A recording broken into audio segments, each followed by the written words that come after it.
Taha, Sapantaha. One must follow the path of the Mahajans. The Mahajans are those who have taken to the path of devotional service. Sushilaha, Sadavoyatra, Narayana Parayanaha. For those great personalities are the perfect persons. As stated in the Srimad Bhagavatam 5:18-12, Yasyasti Bhaktir Bhakavatya Kinchana Sarvaya Gunastatra Samasate Suraha. One who has unqualified and unflinching devotion to the personality of Godhead has all the good qualities of the demigods. The less intelligent, however, misunderstand the bhakti path and therefore allege that it is for one who cannot execute ritualistic ceremonies or speculate. As confirmed here by the word Sudrichanaha, bhakti is the path that is appropriate, not the paths of karma kanda or jnana kanda. Mayavadis may be sushila, sadhavaha, well-behaved, saintly persons, but there is nevertheless some doubt about whether they are actually making progress, or they have not accepted the path of bhakti. On the other hand, those who follow the path of the acharyas are sushilaha and sadhavaha. But furthermore, their path is akutobhaya, which means free from fear. One should fearlessly follow the 12 Mahajans and their line of disciple succession, and thus be liberated from the clutches of Maya. Translation again by Srila Prabhupada. The path followed by pure devotees who are well behaved and fully endowed with the best qualifications is certainly the most auspicious path in this material world. It is free from fear and is authorized by the Shastras. So Prabhupada quotes this verse from the 5th canto, 18th chapter, Yasyasti Bhaktir Bhakavati Kinchana Sarvaya Gunastatra Samasate Sura. This verse is also repeated in Bengali in the Chaitanya Chaitamrita. And later on, I think just 2 verses later, the qualities, the 26 qualities of the devotee are enumerated. These 26 qualities were posted on doorways at 26 Second Avenue in 1966. Obviously, they were thought by Prabhupada to be very important. 26 qualities. It's not that necessarily one automatically attains the good qualities. One automatically attains good qualities, but at the same time, Krishnadas Kaviraj thought it was important enough to list these qualities in the Chaitanya Chaitamrita, and they are there listed. And they were also thought to be very important. Because we're very contaminated, we people in the West, it was thought that we have to strive for these qualities collectively, individually, not just that they appear automatically. Of course, they do appear automatically. It's very popular nowadays to try to obtain moral behavior and not do foolish things. Devotees generally have all good qualities. They're very gentle, they're mild, they don't argue with people, they don't get upset easily, they're friendly, they're poetic, they have all these good qualities, but they also have to strive for all these good qualities, because for many lifetimes, particularly in the West, we have been accustomed to all sorts of vicious habits, and to overcome these bad habits, we have to strive individually to obtain the qualities of the devotee, even though they do happen automatically. Earlier on in this chapter, we were reading about prayashchita, or the system of atoning for sins or sinful activity. I had an experience, I think I've narrated this story once before, of going to a Catholic school in California, in Oceanside, California, just south of Los Angeles. It was called Mother Mary of the Sea, that was the name of the school. And somehow or other, this engagement was arranged by devotees to go to this school.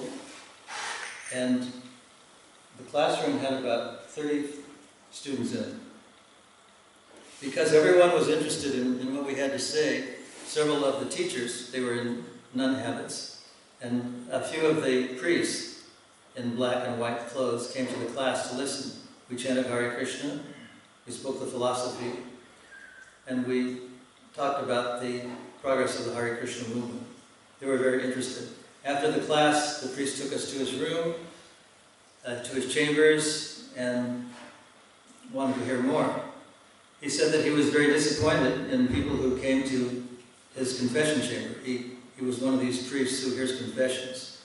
Every week, he would hear confessions from mostly teenagers, young people. But he was very disturbed by the fact that the same people would return week after week to confess the same sins. So they thought that by doing confession or priyashchita or atonement, that their sins would be neutralized by Christ. This is, in Vedic parlance, this is called the great elephant offense. The elephant is known to cleanse himself very nicely in the water, himself or herself in the water, and then to cast dust all over the body just after coming out of the bath. The Hare Krishna mantra is very powerful and can neutralize or eradicate, is stated in some of the scriptures, more sins than we can actually commit if we chant Hare Krishna. But at the same time, we're advised to be very careful not to think that we can go on committing sinful activity, and every time we commit a sin, we can neutralize it or nullify it by chanting. So there's that warning that goes with it. The mantra is very powerful, but at the same time, we're advised not to take advantage of the chanting and commit sinful activity on the strength of chanting. Therefore, it's considered to be a very grave offense. So there's that warning.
Are witnesses. And one teacher, one of Prabhupada's teachers, I think was in Scottish Churches College, challenged the idea. He was a Christian. He challenged the Hindu or Vaishnava idea of transmigration of the soul. And he said that wouldn't be possible because there are, if you do something sinful, because there are, in many cases there are no witnesses.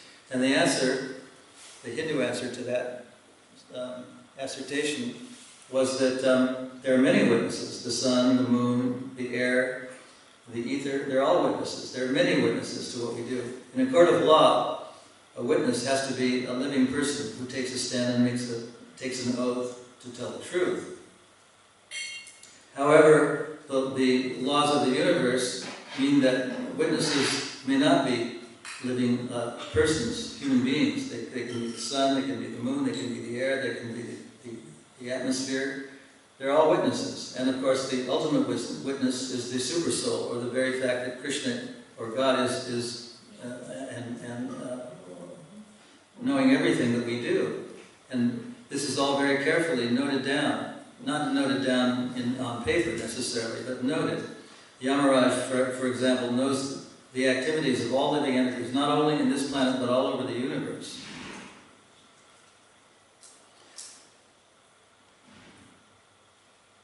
It was talked about, I think this story I may be told before, about a very well-to-do landholder in India. This is a real incident named Buddhimanta Khan.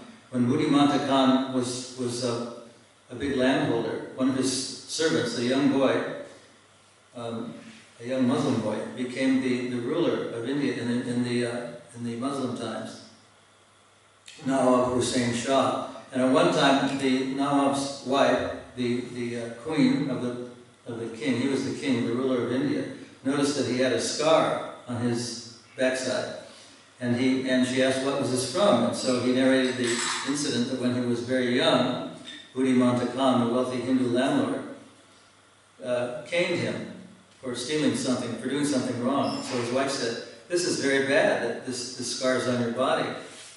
People will blaspheme you when you explain how this happened, that you were in the service of a Hindu. So you must kill him." And the Nawab said, "I cannot do that because he was just like a father to me, and I was like his son. So I don't feel any animosity towards him." So she said, "Well, at least you should make him a Muslim." And in those days, it was possible for a Muslim carry a kind of water pot around with him, and if he sprinkled some water on a Hindu, the Hindus at that time thought that the person had become a Muslim, that the Hindu had become a Muslim. So by and by, this ruler, this Muslim ruler, called Buddhimanta Khan into his presence and sprinkled some water on him. And at that time, he was thought to be a Muslim. He was thought to be a Muslim.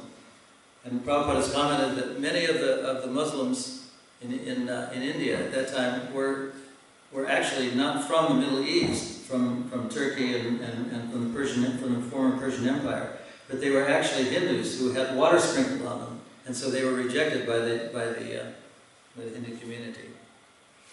At any rate, this happened, and so he went to these learned Brahmins, the so-called Bhattacharyas, who learned how to atone for all sinful things that were done. And this Buddhimanta Khan said to one of the Bhattacharyas, "What can I do? I've been made a Muslim. I'm a Muslim now. I'm rejected by the Hindu community." So, and this Bhattacharya caste of people, there was a lot of corruption among these Bhattacharyas, so-called learned Brahmins. And one of them said that the only way he could atone for this particular sin was to drink 1 kilo of molten lead. And he was very shocked, and Buddhimanta Khan said, "I cannot do that, I'll die." So he went to another Bhattacharya and said, "I've become a Muslim, what can I do?" And the answer was, from the Bhattacharya, you have to drink 1 kilo of melted ghee. He said, "I can't do that either, I'll die." So he became very disturbed and very perplexed. And according to the story, he then approached Chaitanya Mahaprabhu, who said that, yes, he kind of laughed when he heard that he was told that he should have to drink a kilo of hot lead or a kilo of melted ghee. And he said that you should just chant Hare Krishna. You should just give up your family life, move to Vrindavan, live there, and chant Hare Krishna for the rest of your life. This is the only form of atonement. So he did that, and supposedly atoned for his so-called sin of becoming a Muslim. At any rate, this process of priyashchita, or atonement, is also very not necessarily the answer to neutralizing sinful activities. So one example was given that if plants are burned or cut, but the roots still exist, which happens, that they will spring up when the situation is amenable. And we have experience of this. The grass is cut almost on a daily basis this time of year, but because the roots are still there, it grows up and gets very high. It's at different times of the year, so almost on a daily basis, especially in the summertime. So this is kind of like how Priyashrita works. We can disturb a thing or neutralize it or atone for it, but because the roots still exist, the desire still exists, the sinful activity or the roots of the sinful activity spring back up and they manifest again. There was an example about feeding the poor, but if the poor are taught how to feed themselves, that is a better action. So atonement has its limitations. This actually happened in 1977. The community in Mayapur was attacked by a group of what are they called, bandits or dacoits, and that was a very vicious attack. And I don't know if some of you know Bhakti Raghava, who comes here sometimes and on one leg. And at the time of this attack, the place where he lived was attacked, and a petrol bomb or some sort of bomb was thrown into his room, and it was such a powerful bomb that it severed his leg below the knee, and he was in great pain. And the story goes that even though he was in great pain, he was preaching to these people that you should chant Hare Krishna. So this is an example of how a sadhu is Titiksha Karunika Suhridam Sarvadehinam Ajata Satvata Shanta Sadhavad Sadhubhushanam, that he's very, very tolerant and at the same time very merciful. Another example that Prabhupada gave was of Christ, how when he was tortured and being crucified and being beaten, he was very, very tolerant. He tolerated all these things, didn't cry out. And in fact, he stated that he asked God to please forgive these people for they're just doing it out of ignorance. So he was not only very tolerant, but also very merciful and very well behaved, because even in his very suffering condition, he was able to be tolerant and speak very, very much in favor of those who were torturing him or wanted him to die. So this is an example of sushila or proper behavior, or sadhava, as Prabhupada says in this verse, translates in this verse, sadhava means saintly persons. And if the leaders of ISKCON are Narayana Parayana, are very faithful to Krishna, then the movement is to succeed. There's a saying that ISKCON could only be destroyed from within, not from without. There have been so many challenges to the progress of Krishna consciousness, but they're very small compared to the challenges that we face within ourselves. There was an offering that Ravinda Sarup wrote to Srila Prabhupada once, and he said that he saw a file that he wasn't supposed to see, and they were files of letters that had been written to, not from, but to Srila Prabhupada, and they were letters from leaders of ISKCON. They were letters confiding in Prabhupada that they were having trouble following the regulated principles, but Prabhupada continued to lead his army, so-called, forward, even though many soldiers on the way had become wounded or ineffective. Therefore, purity as was approved by Srila Prabhupada, is the force, and it makes for Krishna consciousness to succeed. So, are there any comments or questions? Yes. Anyone? Doesn't have to be about anything I said today, or it can be just about anything. Yes? With atonement, it seems though there's external atonement where someone goes through the motions of following the four-leading principles and giving up sinful life, but at the same time there's atonement where it's more realized, where someone doesn't even have the desire. So, I mean, in Krishna consciousness, is it possible to stay at that external level without going internally? I think, I'm just going to repeat what you said, and I think I got it right, that is it possible to just follow the regulated principles externally and not be rid of the desire to commit them? Because in the morning we chant, we can chant whole names so many lifetimes actually, and still not get the result if we're not chanting properly. Yes, it's been said that one can chant mechanically for many times and not properly chant. There's this is a little bit gross, but there was a saying somewhere I heard that you can give people, hungry people, fish to eat, but if you teach them how to fish, this is very gross. It's better. So the idea is that, yes, one can chant mechanically, follow the regulative principles externally, but not internally, rid oneself of the desire to commit them. So it's not only considered a sin to actually commit sinful activity, but the desire to commit sinful activity. That's another, a more deeper and subtler form of sin that's not actually happening, but it's happening mentally. So that's what has to actually be routed out, ultimately. However, if one chants, from what I understand, and follows the regular principles mechanically, even that's a benefit, because if one repeatedly chants, one is gradually purified. One example in that connection is like an animal, like a cow or a dog. They can repeat a command, like come or stop or whatever they say to bullocks to make them do things. And maybe the command has to be repeated 100, 200, 300, 400 times before the animal will actually understand what it is. So when we chant Hare Krishna, we may have to chant every day 100, 200, 300, 400, 500, 100,000, 200,000, 5 million, 10 million times before we actually understand what the Krishna's name and Krishna are the same. So it's a very difficult thing. It takes a lot of time. But following regulated principles, Prabhupada had us and all of his followers have their followers vow to follow the regulated principles throughout their life, with the idea that they may be external, but actually they'll become internal if they continue. But there's a stricture that one has to become Narayana Parayana, one who has taken the path of Narayana devotional service as their life and soul.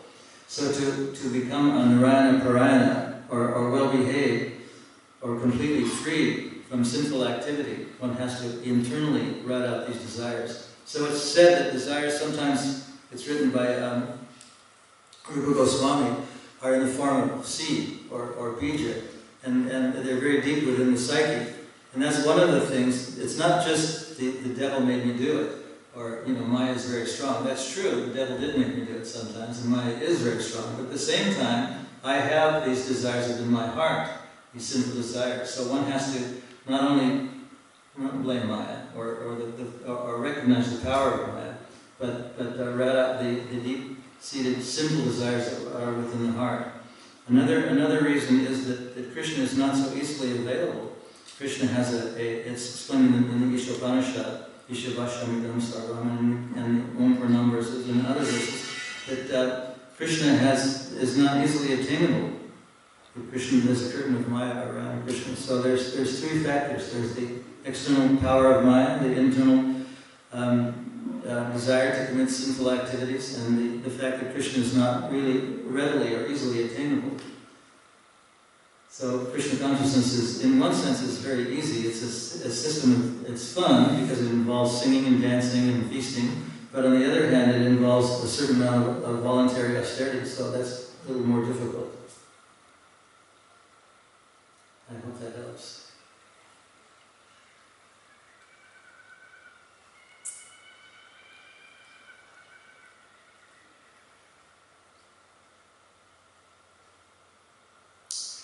It's also intimated in the purport that devotees are very learned people. They're not just sentimentalists who chant on the street or like to chant, but they're very learned.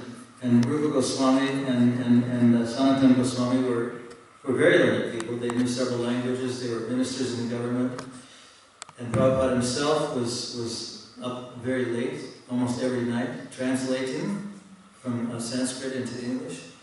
So the tendency for devotees to be very learned is part of Krishna consciousness. It's not just the sentimental nature of things.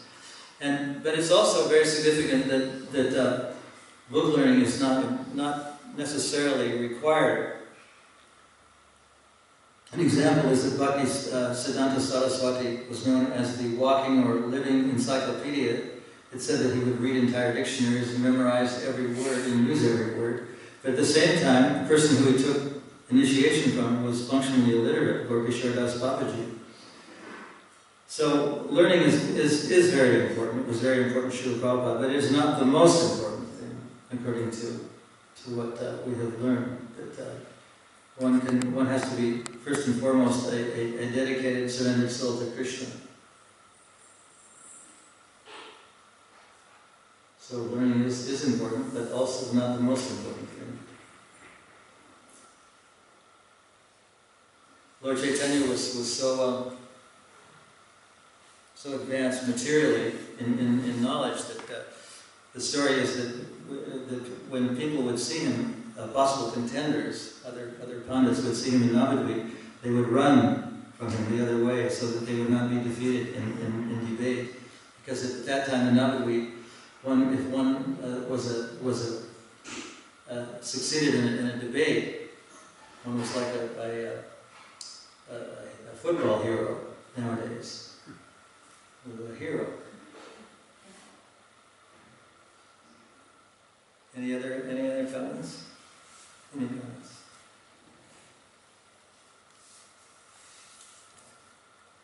Aniki? You look like you want to say must have read my mind there because I was looking at your face. Yeah, I started thinking about in the Chaitanya Charitamrita, where it says that when we water the little Bhakti Lata Beach by chanting, that along with that, we get the weeds that come up as well. Mm. And the scary thing is, I was thinking, is it states there that they are the same shape and the same size, those weeds, as the Bhakti Lata Beach, and they're indistinguishable.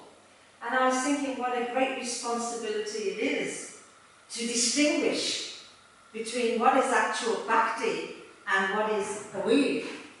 And of course, I guess my mind was thinking, well, how can we do that? We don't like it very much if someone points out our faults or something that's not very wholesome in our nature.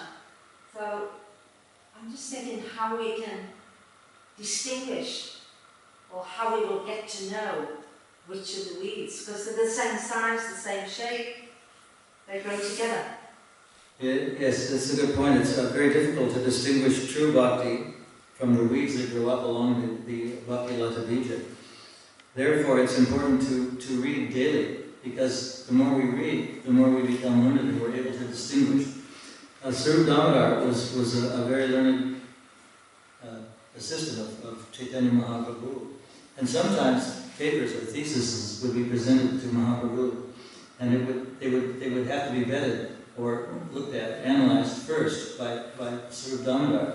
And sometimes the theses were thought to be very, very accurate and very good and very important and very valuable. But he would find ways to see that they were actually superficial, that they could be rejected. I think one of these incidences is narrated in Chaitanya Charitamrita, where Bhakti Swarup Damodar Swarup Damodar was given a thesis in which there was a talk about Lord Jagannath being the same as Krishna, and through his very astute intelligence, he was able to distinguish that this was actually not truly admissible for Lord Chaitanya to submit to Lord Chaitanya, that it was a false thing. It's very difficult to distinguish, and therefore the weeds have to be. Sometimes Tweed Valley is called Weed Valley. I've heard Weed Valley, Tweed Valley to Weed Valley, and it means constantly pulling up the weeds. So in Krishna consciousness, there are so many things that